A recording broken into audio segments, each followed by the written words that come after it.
SimTask here. We're going to get into this small mini gameplay slash mini review video of War Thunder.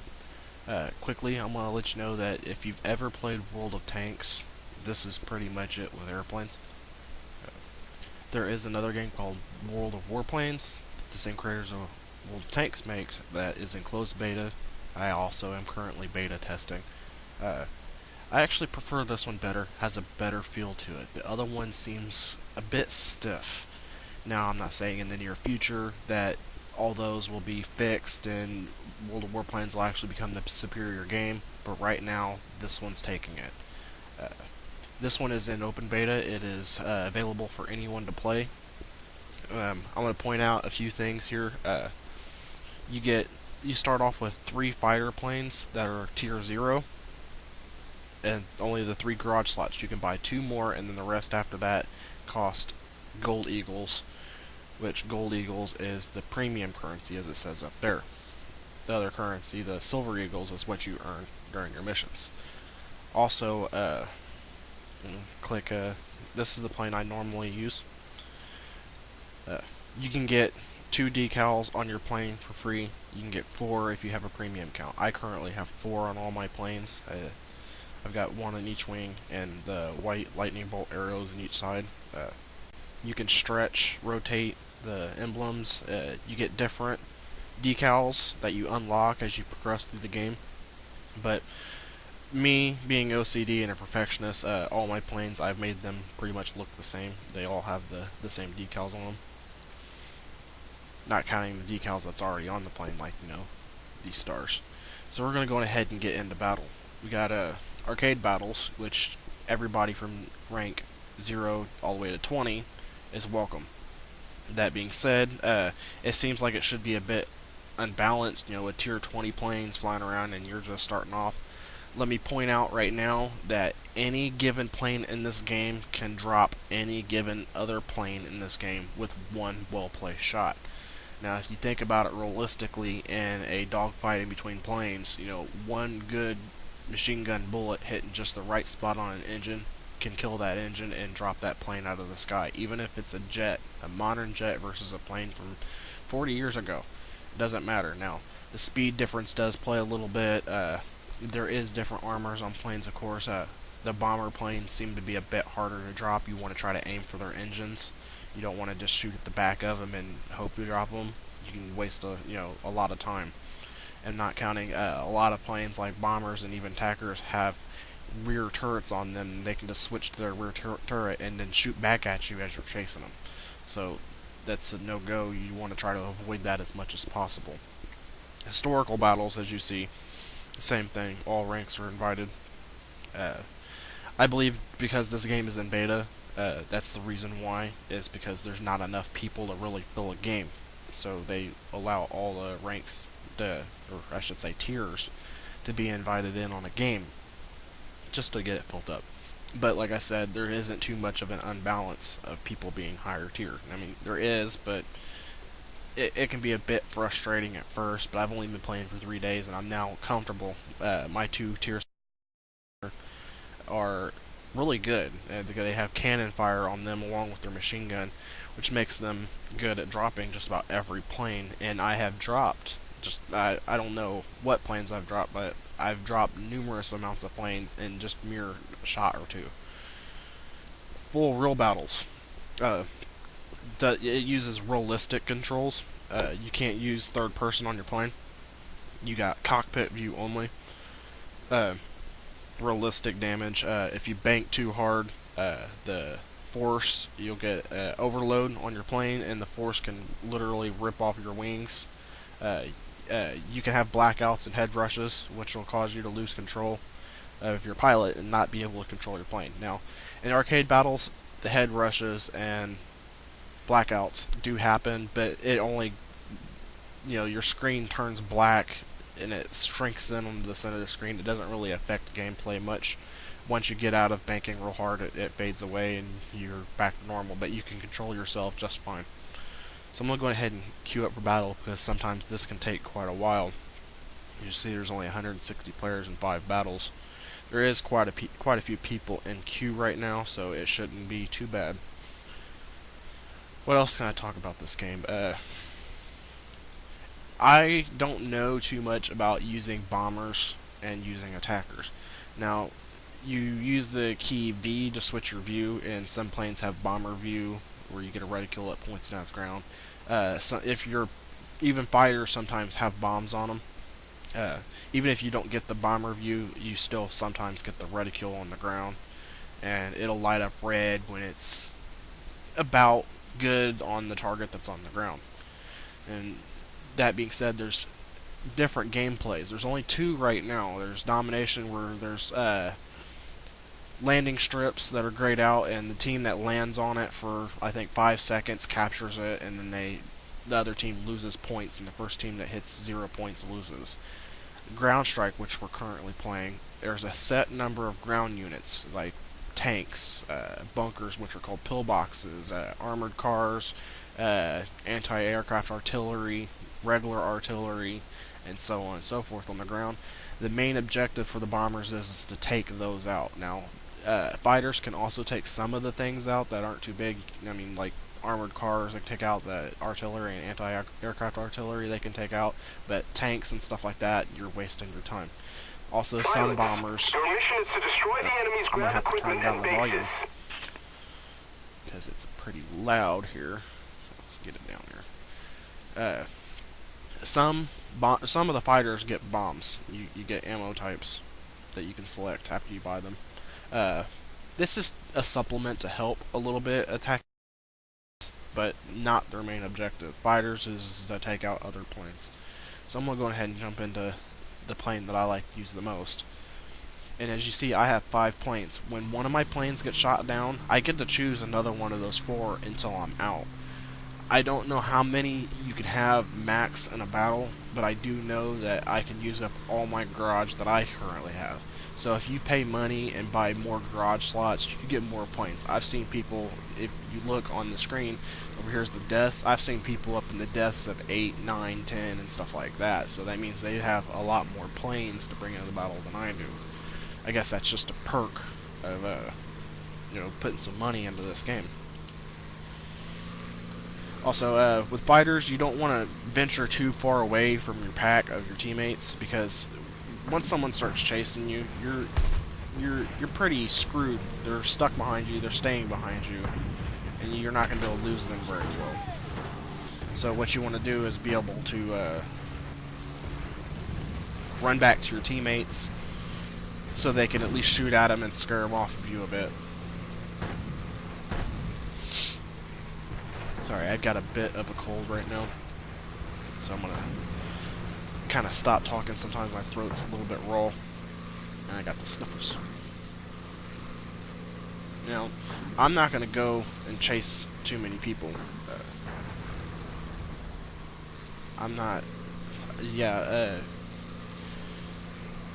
I don't like chasing behind people, because that's actually one of the harder ways to drop a plane. As a fighter, I've noticed one of the best ways to take someone down is to come down on top of them. Come flying straight down, not catching them, catching up to them, and a good well-placed shot on the top of their plane where, their cockpit is, can drop them fairly easily. Now I'm going to go over here and chase these guys over here because they're pretty deep onto our side. And we don't want them taking out too many of the ground units. As you see on the bottom left, it's got the count of how many ground units are on each team. He's flying away, so I'm going to go after this guy over here.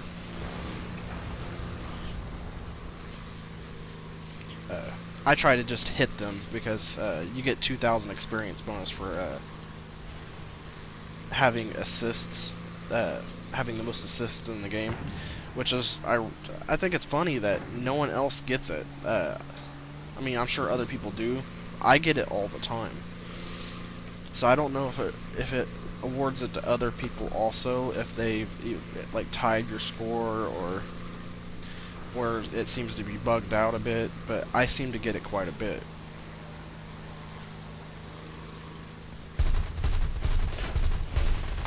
And people, that's another thing right there. flying onto someone like that is one of the best ways to take them out because you can shoot up their engine fairly easily. But this isn't like real life where people are scared for their life. They will not swerve. As you see, that guy slammed right into me. And if you look at my score, I got the kill for it because evidently I shot him down just before he hit me. So you can hit the exploded planes and the parts, especially when you're chasing them too. So if you're too close to them and the parts fly out everywhere, you can hit one of the parts and it damage your plane or even take you out.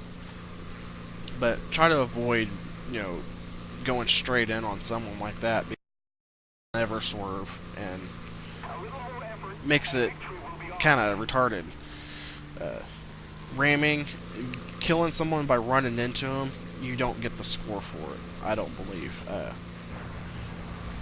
Oh, that guy's going faster than me. Well, not really. Yeah, but I mean, sometimes I guess it can, but most of the time it doesn't. I'm gonna suspect that's a bomber.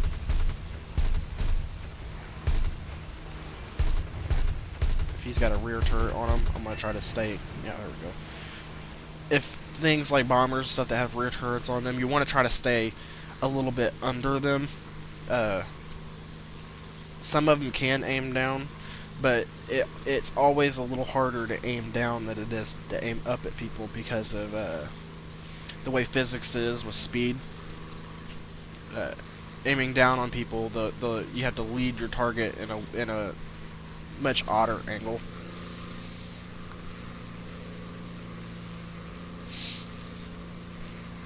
Looking at it, you don't really see it, but it's just the way physics runs, and it's like that in real life. It's just things are slower. Looking up on them, gravity, whatnot. I'm not a scientist genius, so I can't really explain it too well. And so this guy's peeled off separate from his side of the map, so I'm gonna see if I can knock him out here. Got that hit. You can zoom in a little bit. I don't normally zoom. People that's played this game are gonna call me a noob for not doing it all the time, but I do just fine. Get most kills for air targets destroyed quite often. I get the assist on play. Not sure if I will in this turn or not because I'm not really getting into the midst of the battles too much, but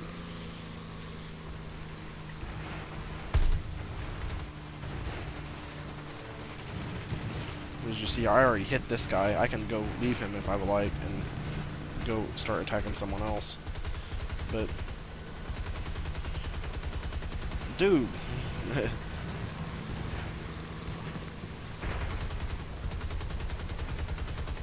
he can have him. My cannon is in cooldown right this second, so firepower is down a bit.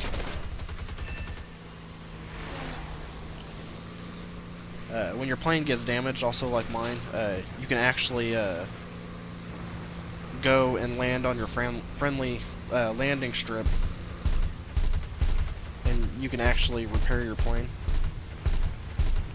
So after I shoot at this guy a couple times.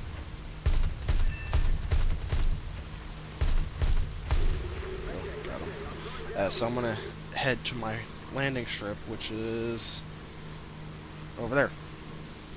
So I'm going to drop my speed a little bit. You could use mouse wheel, as you see on top, throttle percentage, or you can use control and shift on the left side. Mouse wheel is a little bit more accurate, so you can, go up by just a few numbers. Here's me touching shift for just one tap. See, it goes up pretty fast. Just a little more effort, and victory will surely be ours. So I'm gonna look at the map real quick. I'm still quite a ways away from the airstrip there. I'm smoking. see the on the left side, the silhouette of the plane with the redness. That redness gets brighter red, and then when it's black, that part's out. Now, like the nose and the engine or your propeller, when it's damaged like that, I'm sure in realistic battles, using the overdrive where you hold down, so it goes up to 109. And this says WEP, which I don't understand. Uh, it burns up the engine. In arcade, I haven't seen it burn up the engine at all until your engine has some damage to it, and then when it has some damage to it, then it seems to burn up your engine. Your engine can and will go out. So I'm going to go ahead and push G and drop my landing gear. This plane does not have an air brake, so you have to come in from a good distance because there's no way to slow down. I mean, this is it. This is, you can slow down by, going up a little bit. I'm not the best at landing, so I've bounced a couple times. I might even miss this landing strip because I came in too fast.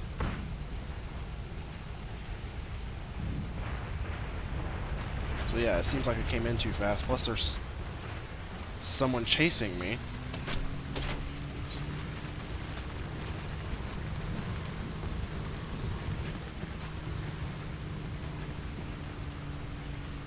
But it seems like I'm about to raise up my landing gear. I guess you lose some control on your plane a bit. I'm trying to stay close to the ground because that guy. So yeah, I just made myself look like a noob. That's because I don't land too often. So I'll pull out my tier 8 plane that's got some rockets on it. And it's got some bombs also. We are currently winning, but not by much, so I'm going to kind of slink off to the other side of the map and try to bomb some targets to knock out a couple. You see on the radar the little upside down T's and the lines. It's probably a pillbox, yeah, which is like a little bunker, and the lines are like tanks, I believe. I can't really read it. I think it says heavy tank. So I'm gonna go ahead and dive in on this. Oh, someone got it. So all we got left is, oh, there's another tank down there.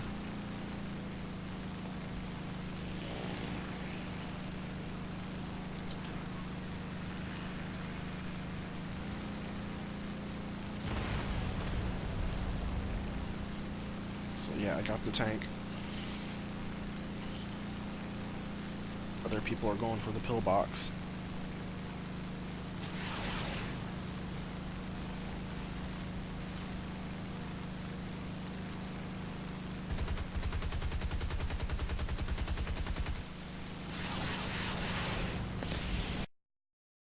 I got it. So yeah, that's the end of the game. Join it, check it out. It's actually a really nice game. I don't like to be the one to I don't watch review videos to listen to the people because I've heard people like. I'll give you an example. There was a recreation of the game Bionic Commando for Nintendo that was made on PC and I believe Xbox 360. Not sure. I watched some reviews of it. The reviews were horrible. People did not like this game. And it took me 8 months after it was released before I downloaded it illegally because I'm not going to pay for a shitty game. So I downloaded it illegally, played it, and I loved the game. I thought it was great. Now there was some flaws with it, and it seemed a bit linear, but it was alright. It was alright. I regret not playing it right away because it was a release of one of my favorite games on Nintendo. So I don't let people's reviews sway me from trying out a game. What I did here is explain pieces of the game, and I gave you a gameplay video. I'm sitting here playing it live as I'm talking to you. But I'm letting you guys look at the game and make your judgment on whether you would want to play it.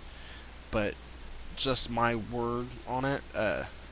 It has a great feel to it. Good control. It can seem a bit frustrating at times, but as you've seen, I only lost one plane myself. I'm only tier 6. I've only been playing this game for 3 days, and I'm by far not the best person at this game. So it balances out fairly quickly. saying that, I'm gonna bring this video to a close.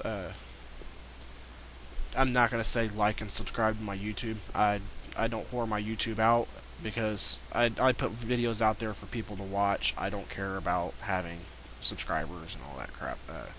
They're there for other people. I'm not here for myself. But I will whore out Marky Dragon. I'll put his link in the description. Reason why I'm going to talk about him real quick. He owns a game code site where you can get packages for things like EVE Online, I think World of Warcraft, World of Tanks. He's got a great package for World of Tanks where you get $30 for stuff for $20. He live streams on Twitch. He takes callers. He reads his mail out. He does a lot of gameplay videos. Currently, he's been playing a lot of World of Tanks, War Z. He will be doing some Minecraft soon. He got the Xbox. He likes the Xbox 360 version, and he will be streaming that and recording it for YouTube.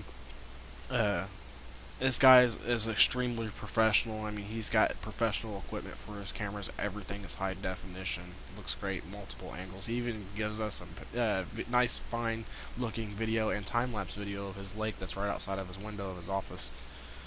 But I would say go to him at YouTube and subscribe. He gives away great prizes at set determined number of subscribers. His next prize that he's giving away is an original 1978 Star Wars movie poster that has been signed by the cast.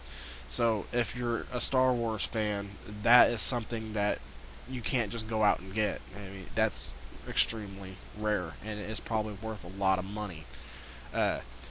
I don't know what all of his prizes are. He just recently gave a Lord of the Rings movie poster away that was signed by the cast. But his grand final prize at, I think, 42,000 subscribers is a real Frostmourne sword from World of Warcraft. Now, if you are a World of Warcraft fan and you know the Frostmourne sword, I don't need to explain it anymore. But basically what I can say is describing it by just talking to you, is this is a beast of a sword. I think it retailed about $400, $500. I don't think they're producing them anymore. Don't quote me on that, I could be wrong. I believe he gives away a certificate of authenticity of it.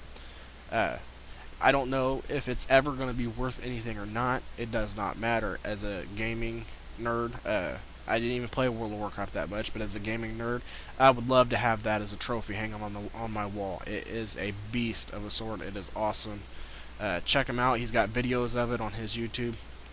So subscribe to him. Help those subscription numbers go up, and let's get him to give away some prizes. So now I'm going to bring this video to a close. Hope you like what you've seen, and I'd hope to see you playing this game in the near future, and I'll see you guys later.